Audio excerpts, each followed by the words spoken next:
Hello everyone, welcome to my podcast Unwind and Knit with me. My name's Lisa, I'm coming to you from Christchurch in New Zealand, and if you have been following my recent podcasts and if you are a returning viewer, welcome back and thank you. And if you're new to my podcast, also welcome. I hope you enjoy it. This is my little part of the internet world where I just talk about my knitting, my experiences, patterns, yarn, all those things that I'm just passionate about. So, yep, sit back, have a cup of tea, have your knitting, and I hope you enjoy it.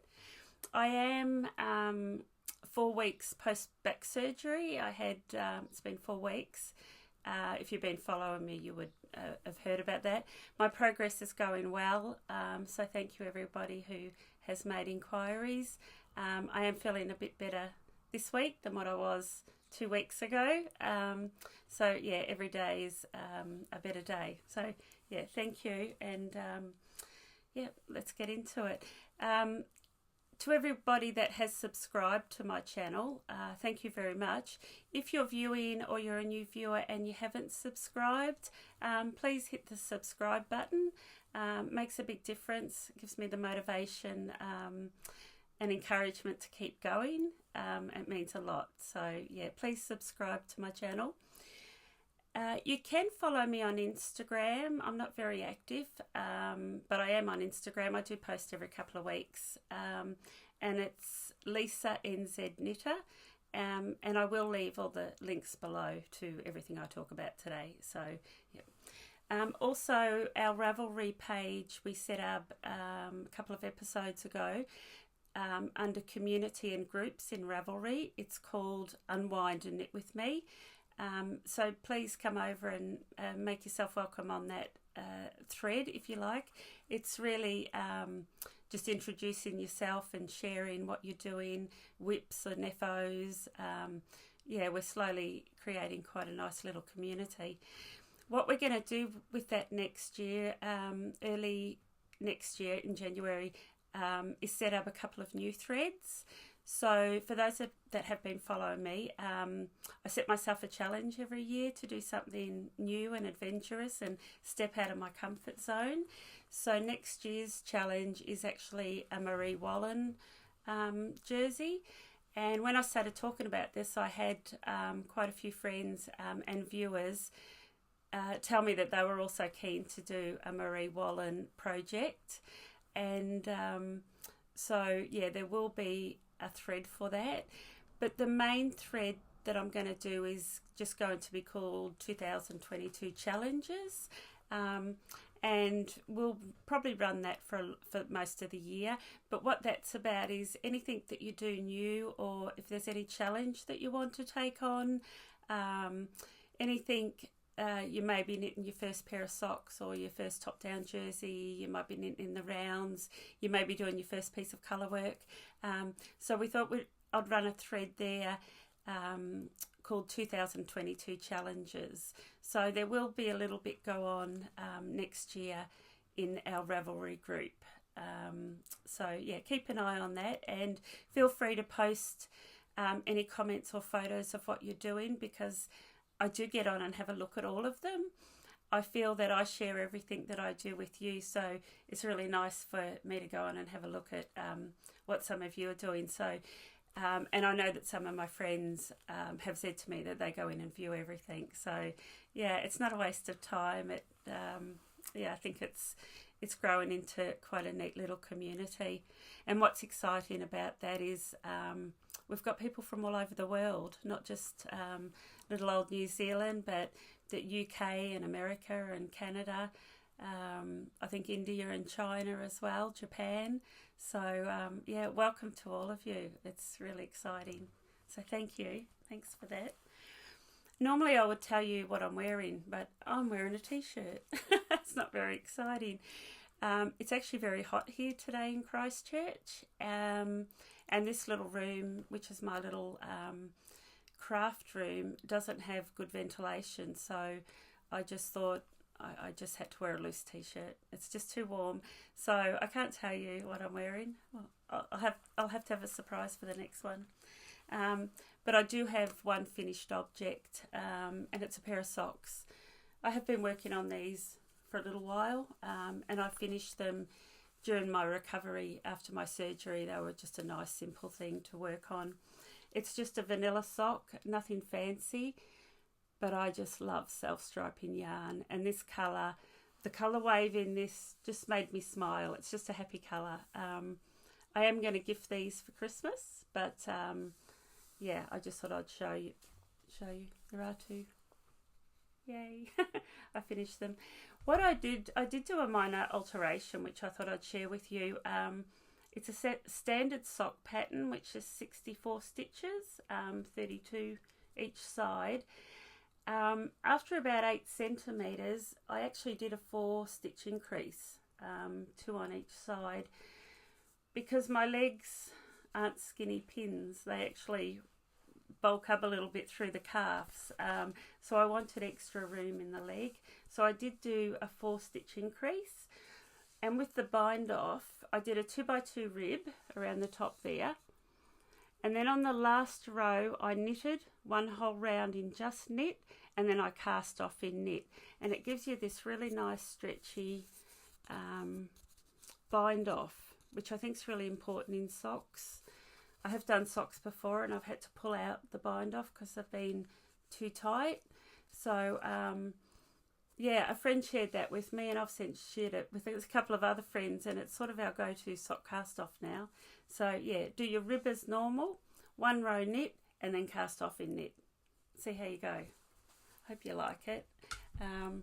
But I am glad to have those finished, that's for sure. Excuse me. Okay, I'll share with you some of my works in progress, some of my whips. Not too long ago I cast on the Budding cardigan. You may remember that. It's by Anna Johanna.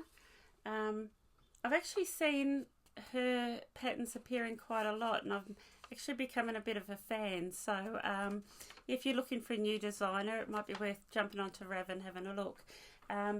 But the reason I chose this Budding cardigan is because I'm going on a little journey next year with colorwork and Marie Wallin. I wanted to have a go at steeking.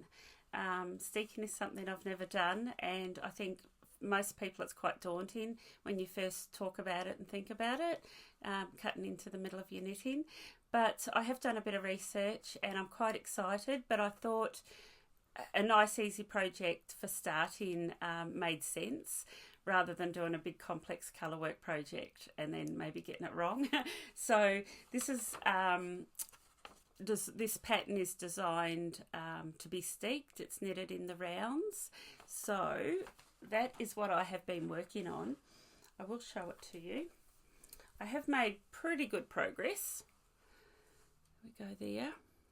I'm under the arms. I'm at the point where I'm going to try it on just to make sure it fits fine, and then I will pick up the stitches for the sleeves and work on the sleeves, which is what I normally do, and then I go back and finish the body after the sleeves. But you will notice down the middle here this checkered line. I think you call it checkered. We're alternating the colours down here. Now that's my steek panel. I'll show you that a bit better. You can definitely see it on the blue and white better than you can down below. But all the way down there, there's a panel which is 1 purl, 5 knit, 1 purl. So it's a steek panel of 7, and that is where I'm going to be taking my scissors and cutting it up the middle. So I am quite excited about this. I do hope to have it steeked before my next episode, and I will get my daughter or somebody to film it, and you can actually see me cut it up. So I am quite excited about that. I have knitted this in Skeins, here we go here, Southlander 5-ply Sport. This is a New Zealand yarn. It's non-superwash, and it's just a really nice, affordable yarn that is recommended for steeking and colour work because it's a bit grippy. And it's also, I should show you, shouldn't I? That's it there, Southland Sports. It's really affordable. So a ball of this wool costs $7.95 New Zealand dollars, and there is 300 metres on there. So this whole project has actually cost me under 50 New Zealand dollars. I did do a bit of a buy-up on this wool. They had it on special recently, so if you are local, or even if you're not local to New Zealand, keep an eye on their website because they do have some good specials. But it's a really nice, good, honest yarn that's really affordable. So I do recommend it. But that's what I'm using is Southlander 5-ply Sport. The colour is called Goldenrod. And to be quite honest, I'm not sure that I'm loving the colour. I'm loving the blue and white. But it's okay. After I purchased some of that Southlander Sport, I will show you. They've got quite a good neutral colour palette there. And this colour, I think, is called Bracken. And I kind of wish I'd gone with that colour. Just because it's more tonal and earthy. But I think I'll like it. I think it will look really like with a white t-shirt. It probably won't be so dark and gold if I wear it with something light. But yeah, I'm not 100% sold on the gold colour, but it's working out well. Yeah, so that's the yarn I knitted in. I thought I'd mention too, if you've never done a steek before, I had a couple of moments with the pattern where I thought I was going crazy, and I often say to people who ask me, just trust in the pattern, read the pattern, go back, reread it, read down past where you are working on, and trust in the pattern. It will make sense. But I didn't follow my own advice initially, and I was getting quite frustrated because after I divided for the sleeves, there was quite a bit of shaping where it says knit to marker, knit to 3 stitches before marker, slip, slip, knit, knit to the next 3 stitches before the next marker, knit 2 together, knit 1 to form this decrease. And what I did, the markers that you have here for your steek line don't count as markers. They're purely there to let you know that you have to do your steek line. So when I was doing my decreasing, I'd keep getting to these markers thinking, it doesn't make sense. It doesn't make sense to decrease there. And it took me a little while for the penny to drop to think, oh, I was so silly. I shouldn't have been counting those as stitch markers. Yeah, because the pattern says work to the next stitch marker and then do ABC and then work to 3 stitches before the next stitch marker. So I did get a wee bit confused, and I thought I'd share that with you because things don't, I'm not perfect and we all make mistakes, and it was a silly wee mistake. But yeah, stitch markers don't count when you're steeking. They're there just to remind you. So that's my budding cardigan, and that's my progress. Excuse me a moment. It's seriously hot and dry here, so I'm in a dry mouth talking too much. Now my next project is, I should tell you about the book. I have bought a couple of books. I love a good knitting book, but I have bought the Shetland Trader, and you've probably seen this around. This is Gudrun Johnston, and it's a really precious book because what she's done is gathered a whole lot of her mother's patterns and stories from her mother back in the 70s, and she's taken some of those old patterns and she's revamped them and reworked them into new modern patterns. It's just a lovely book. It's got lovely illustration, it's got lovely stories, and I do recommend it. That's it there, the Shetland Trader. So what I wanted to do, because I had been buying quite a bit of new yarn to do colour work, that Southlander Sport was some, but I did also buy some cones of wool, some UK British breed wool. I wanted to do a couple of small projects almost as gauge swatches, just to make sure that the two wools worked well together and that I could get gauge, because they are different, and I just wanted to be sure before I started any big project. So I come across this pattern and I love it. Take it. It's a beret. That's it there. Now she does this pattern in a beret and a beanie. Show you there. They do look quite different, but I think it's the same. I think you use the same graph. I'm not sure, but I chose the beret. I'm not a big beanie wearer; they itch my head, but I do wear a beret.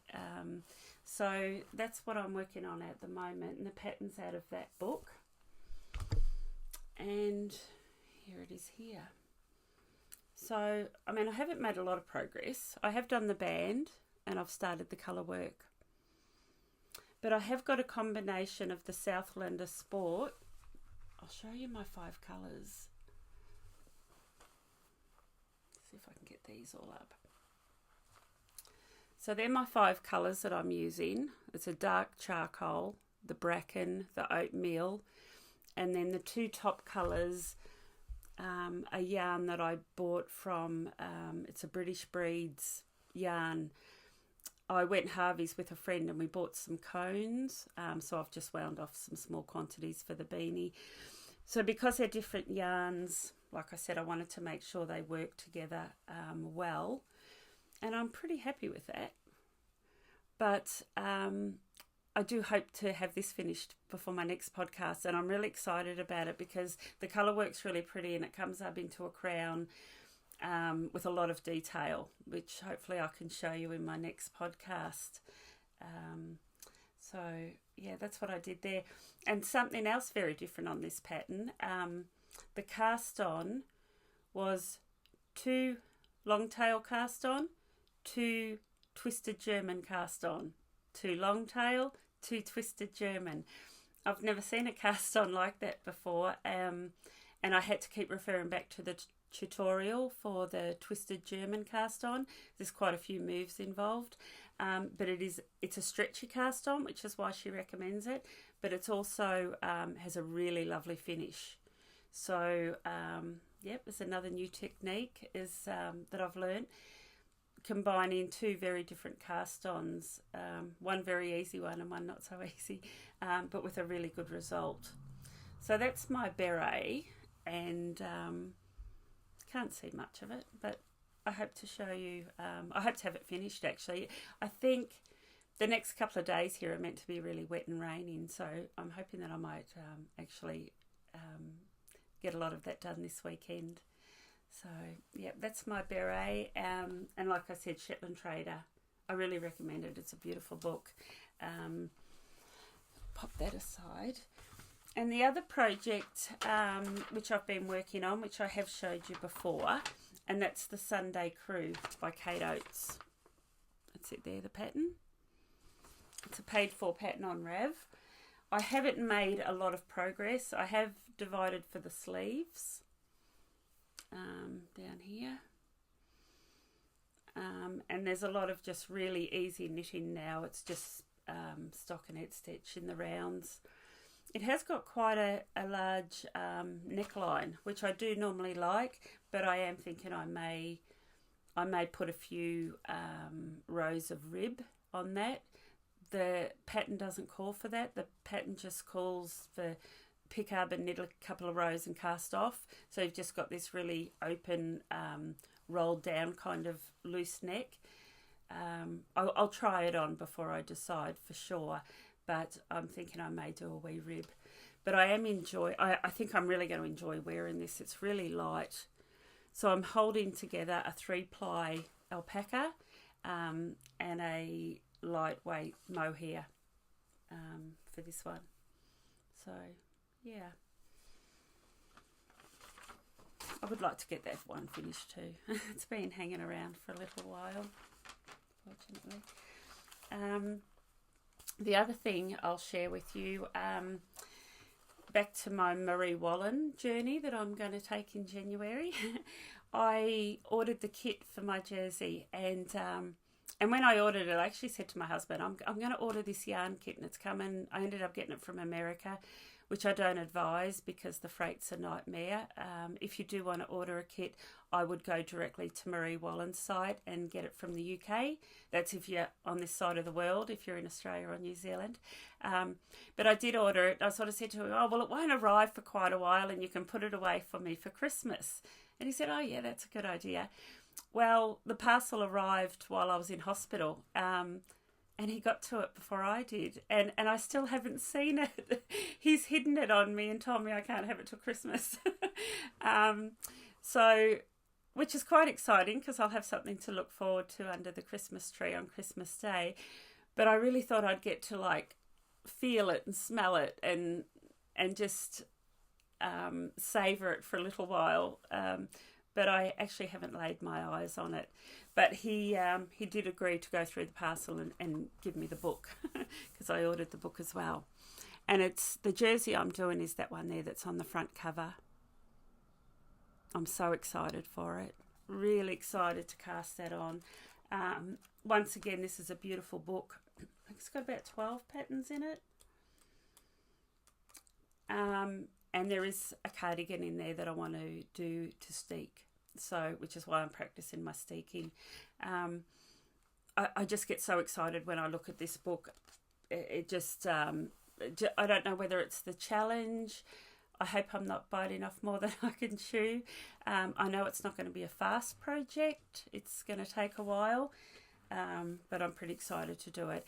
And I'm doing it all in the original yarn that Marie Wallin has done hers in the same colours, and her British Breeds yarn. So I'll be able to share that with you after Christmas because he won't give it to me and I don't know where it is. I haven't wanted to go search in the house. I thought that would be a bit mean. So that's the other book that I've got, my Marie Wallin. But also when I got out of hospital a few weeks ago, I had a couple of my knitting friends come and visit, and one of them very kindly went into her book collection and she brought me every copy, I think it's every copy ever made, of the Laine Magazine. And you might be aware of these. I had heard of them. I'd seen people talk about them on podcasts, but I'd never actually seen one for real or read one. What she did is, my friend, I think she subscribed to, is it PomPom? PomPom magazine? She subscribed, and when she did, she ordered every back order that had ever been printed. So I've got about 12 of these in my hot little hands. And they're beautiful. The articles are lovely. They feature a designer, I think, in every article. So I've read about Hohi Locatelli was in here, Andrea Maori, a couple more that I can't remember. The illustrations and the pictures are lovely. And do you know what? Even the advertisements excite me. There's some really nice advertisements from yarn shops around the world, but even just to look at the ads and the different colour yarns, it's not showing up too well. But if you've ever been tempted, and of course the patterns, right, that's why we buy them, for the patterns. There are a lot of patterns in here, but if you've ever been sort of tempted to buy one or two when they come out, I would really highly recommend them because they are a lot more than just a pattern book. And I'm really envious that she's got the whole series because I just think they're amazing reference books as well. So I won't be going out to buy them all anytime soon because I've already bought too much lately. I've bought too much yarn. But I do highly recommend them, and was very grateful to her to think of me when I got out of hospital, thinking that even if I didn't read them, she knew that they would be nice just to flick through and look at the pictures because they're pretty pictures. Yep. Back again. I had a little technical glitch. It happens. Needed a break. So I got myself a fresh cup of coffee. So we'll start again. I'm really excited to share this with you. I've recently, it's not that new and some of you may know about it, but I've recently come across a book on Rav called Strange Brew. That's the cover there, the reflection, Strange Brew. And this is a book done by Tin Can Knits. If you haven't heard of Tin Can Knits, I'm sure you have. They actually released Love Note, which I think somebody told me is probably one of the biggest selling patterns in Ravelry in the history. Don't quote me on that, but somebody said to me that it's right up there. So yeah, Tin Can Knits are the two ladies behind Love Note, Alexa and Emily. I did source out a couple of YouTube videos, and I saw some interviews with Alexa and Emily, and just what two lovely young ladies, young mums that have just taken their passion for knitting and designing of patterns, and just done such a good job of it. They're just amazing. But anyway, they brought out this book, and it's inspired. It's all colour yokework jerseys that are Icelandic inspired. But what they've managed to do is, in this book, it's 148 pages, the book, cost 37 New Zealand dollars, which is about 24 US dollars. But in this 148 pages, they've pretty well put together a formula, or I think they even refer to it as a recipe. And you can pretty well design your own Icelandic-inspired colourwork yoke jersey. The first thing that they've managed to do is the size range. Is amazing. They've gone from 6-month-old child to a 10-year-old.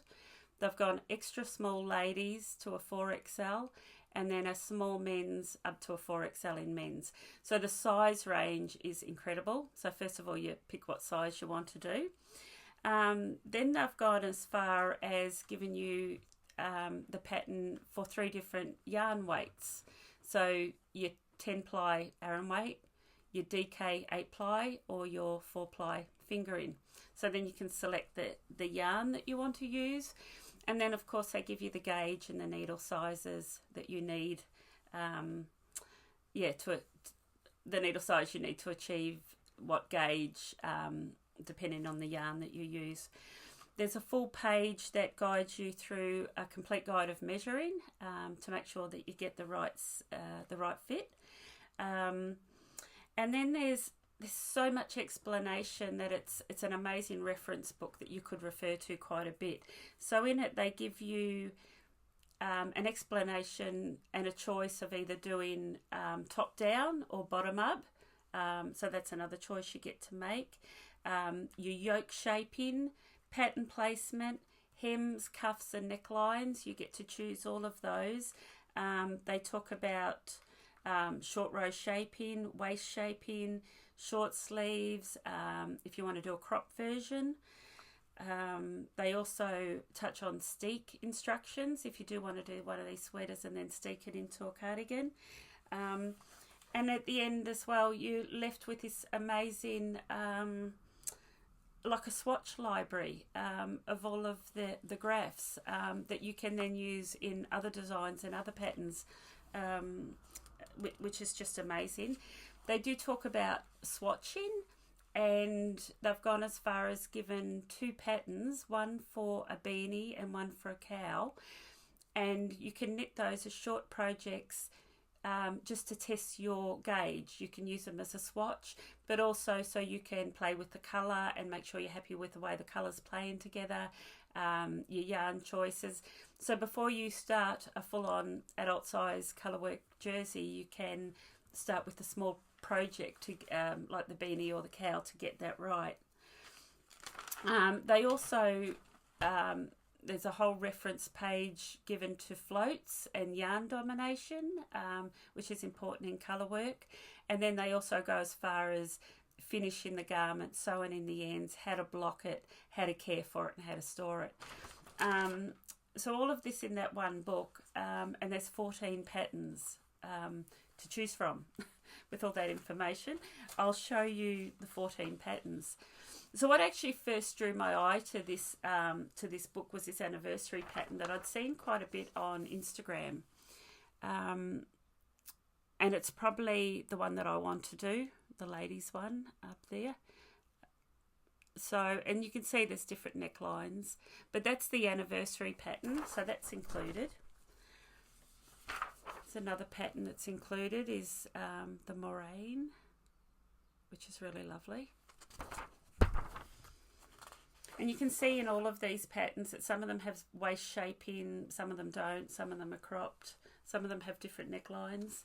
That's the Trek pattern on there. Almanac on there. So all the yolks vary differently, very slightly, well, not slightly, quite a bit actually. I like this Icefall probably because it's done as a crop, and I do like crop jerseys. Icefall. And that one there, Marshlands. So all of those patterns are included. I think there's a couple more that I didn't print out. So there's 14 patterns in total, as well as all that information that I just talked about. So jump over to Rav and have a look at it. If you haven't done a colorwork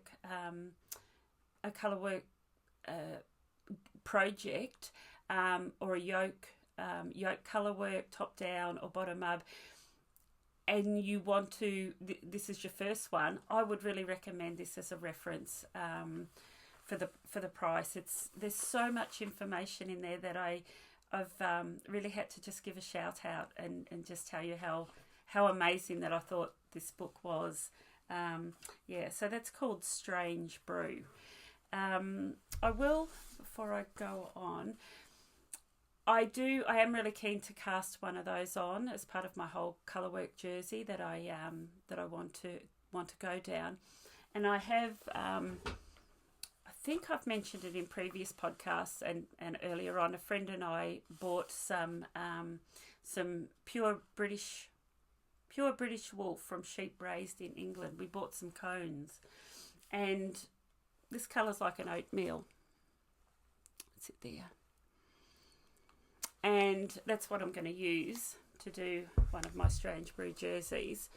And then I have an assortment of colours that aren't on cones, because these are the colours that my friend and I went Harvey's in. So I have got quite a nice range of colours there, as well as my cone. So I am going to cast one of those on.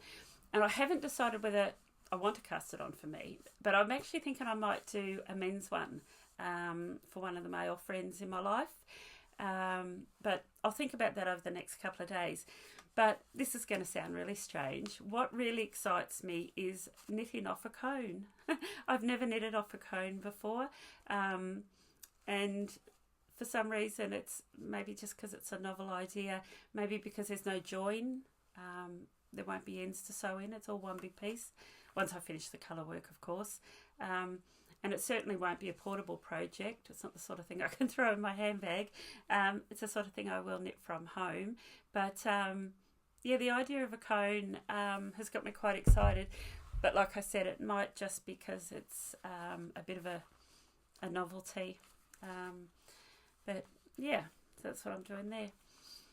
The other new thing is, well, it's not new. I learnt brioche last year. I did a shawl that had a panel of brioche, and I've never done it again. And my last podcast with Birgit, we talked about brioche, and she's very good at it. So she's encouraging me to take up brioche again, which I am going to do. I did actually cast it on. I won't show it to you because I'm going to probably unwind it. I'm not happy with I love the colours, but I don't think the contrast of the two colours that I've chosen are contrasty enough. But I just thought I'd share with you. I found a pattern that I thought was a really good pattern for anyone like myself that is a beginner or just coming back to it and wants to give it a go. I didn't want a pattern that was complicated. I didn't want a lot of increases and decreases and shaping. So I did a bit of a Rav search, and I found this pattern called Nesting Wrap. There we go, nesting wrap. And it's just really quite a basic shawl. There is a bit of shaping, there is a little bit of increasing and decreasing, but nothing too complicated or dramatic. It was recommended that I do a cowl. There's one called the Angel Cowl, which is on Ravelry, a paid for pattern. I don't wear cowls, I find them too hot, but I would wear a shawl or a wrap. So that is going to be my brioche beginners project, the nesting wrap. So I will leave the link to that below for anyone that is a bit adventurous and wants to try brioche. The setup instructions and the abbreviations in the pattern I have found really good and really clear, and I think you could pretty well get going on that pattern without having to refer to too many other tutorials. I think it's fairly straightforward. Okay. The other pattern that I have found is Gudrun Johnston. It's one that isn't in her book, but it's one that appeared a lot, once again, on Instagram, and it caught my eye, and it's called the Porty Pullover. And once again, it's a colorwork yoke jersey. Oh, you must be getting sick of these, right? I think my whole podcast has been about colorwork yoke jerseys. But that's the Porty Pullover, and I just really love that colorwork. When you purchase the pattern, you also get a unisex version, so a man or woman pattern. So that's that there. It's from Gudrun Johnston. And also in my last episode, I had my friend Birgit with me, and I had a technical hitch there as well. There was actually around 7 minutes that for some reason we lost, and it didn't get it didn't appear. And a friend said to me, it's not too bad, although the show notes don't reflect the podcast, because we didn't talk about some of the things in the podcast that I'd put in my show notes. So I thought I would just do a quick recap of a couple of things that I missed in my last podcast when I was with Birgit. But Birgit was wearing a pattern called the Kutar Pullover by Sari Nordland. I have done the Kutar tee, which you've probably seen in earlier podcasts, but that's, I can't get used to this. I'm not using my phone. I'm actually using my computer to record this episode, which is new. I normally just use my phone, so that's why I'm having a few hiccups, I think. New technology. I've been told that I should use my computer and have a better microphone. So, yeah, this is a bit of a trial today with some new technology.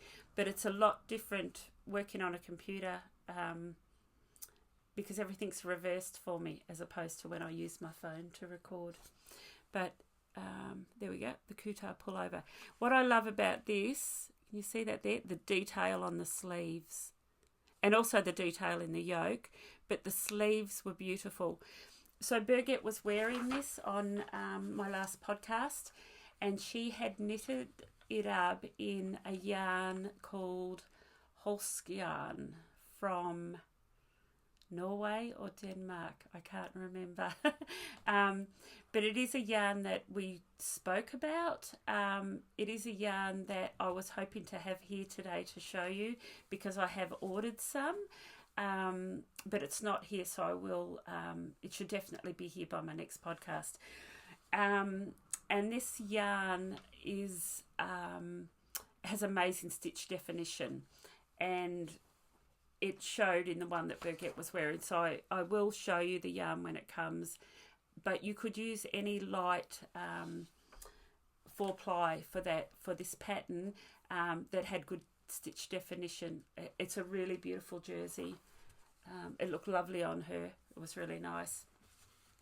And the other one that I wanted to show you, and my friend Birgit is actually working on this right now, and I think you pronounce it Lino by Herhi Locatelli. And I just love that lace panel down the front. It's just beautiful. So once again, a light 4-ply for this project. You could use in your local yarn stores. I think it's DMC or Papyrus, but there's a lot of really nice light blends that are sort of cotton linen blends, and that's what I've seen this knitted up in, and it's just beautiful. And I think for our climate where it doesn't get really cold, that this would just be a really nice pattern. Yeah, so jump over and have a look at that one. Okay, I just wanted to share with you I suppose you'd call it a notion, a piece of knitting equipment that was gifted to me, and I have tried, and I want to share with you because it's an absolute game changer. It just makes life so much easy. So when I showed you my my budding cardi earlier on, I don't know if you noticed, but I had it on, I would normally have it on waste yarn, but I had it on this rubber tubing here. I just wanted to show you that. And that's what I want to talk to you about.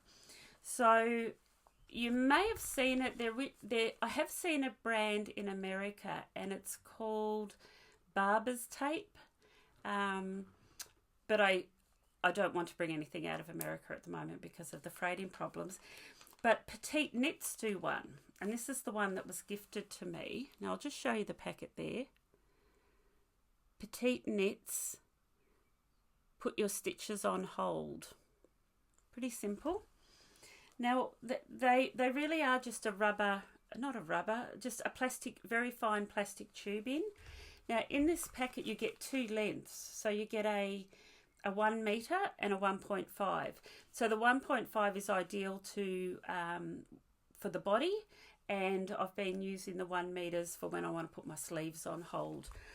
What you do, so normally when we put things on hold, we thread a bit of waste yarn with a darn needle and we sew it all the way through and put them on hold, and then we have to pick them all back up again to put them back on our needles.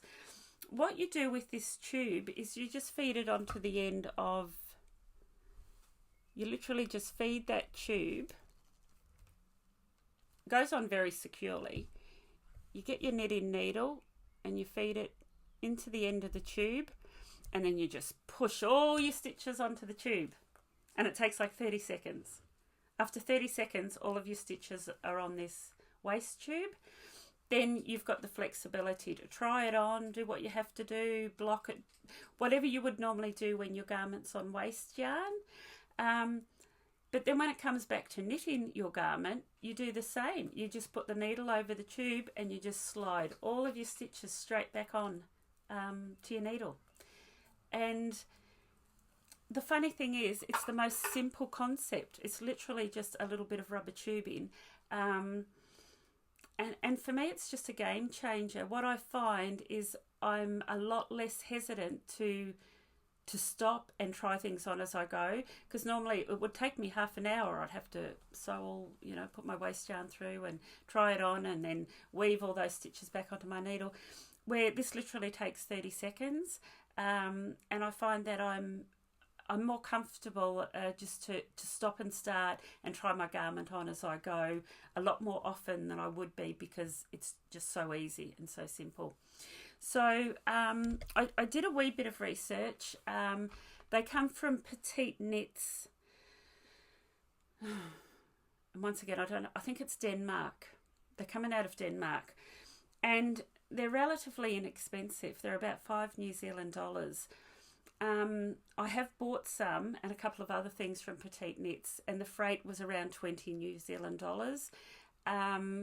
So my suggestion would be, if you wanted some, to actually maybe get a couple of friends together and buy some, because they're fairly inexpensive, but the freight's, $20 freight, you've got to factor that in. But because they're such a small, lightweight packet, I think you could probably get half a dozen, and the freight would be no more than if you bought one or two. So it might be worth getting a couple of friends together if you wanted to buy some. I have actually ordered some because what I wanted to do was I wanted to start doing a giveaway. So with our Ravelry group that we've got over at Unwind and Knit with me, next year we're going to start, like I said, our 2022 challenge, and also our Marie Wallin knit along. And I thought it'd be really nice to, when I can, actually do a couple of giveaways. I know it's not a big thing for most people, but it's a little bit of fun as well. So I thought I would start putting a few things together and make up a bit of a goodie bag, and a couple of months into next year, into the new challenge, do a random selection and have a giveaway. These items haven't been donated at all. They are items that I've bought myself, which is all good. I don't mind doing it all. But if there are any suppliers out there, or anyone with that wants to donate anything to our giveaways, please contact me, because any donations would be good. We'll talk about them, we'll promote them, and one of our lucky viewers may get to win them. But in the meantime, I'm going to start putting a few things together myself, just because I think it will be a little bit of fun. And also just to thank all of you, my viewers, for your support in watching my channel and subscribing to my channel. I've actually been away for a couple of days with some friends, and when I got home yesterday, I jumped onto my computer and had a look, and we'd actually reached 10,000 views.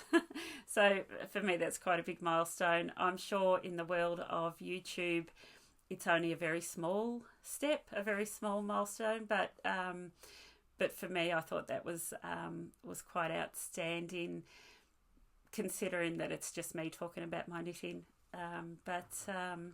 No, so yeah, thank you very much. And like I said, we'll do a few more giveaways in the new year. I also love all your comments. I do read and answer everyone's comments on my YouTube channel.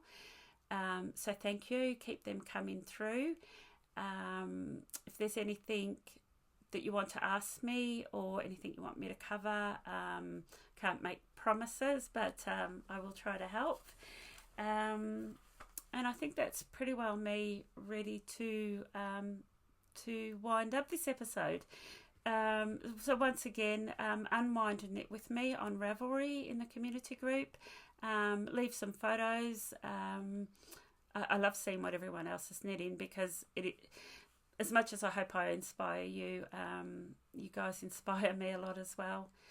Actually, on that note, I will share a story. One of the reasons I do this is because I hope if I can just inspire one more person to knit, well then I've achieved something, because for me, knitting is such a great gift. But I did get a message from one of my viewers who had never knitted socks before, and she told me that I inspired her to knit her first pair of socks, and she got them done and was very happy with them. But what really blew my mind is her second pair of socks that she was ready to cast on is going to be a Salbu pair of socks. That just made me smile, because for me, like when I knitted my Salbu socks, they weren't hard, but they were a challenge for me. I had to really sit down and think about it, and I love them, and they're so well worth it. But to think that I've inspired one person who's never knitted socks before to knit a pair of socks, and then to knit a Salbu pair of socks, is seriously encouraging. So thank you to that viewer who shared that with me. But I think that's all. Like I said before, if you haven't already subscribed, please subscribe. Tell your friends about it. Share it with your friends. And yeah, it's I'm going to finish up here, and I think my daughter's waiting for me because we're going to get into our storage area and dig out the Christmas tree. It's getting that time of year, right? So I think the Christmas tree is going up this weekend. So to everybody, thank you again. Thank you very much for viewing. Please subscribe. Stay happy, stay safe, and happy knitting, everyone. Bye.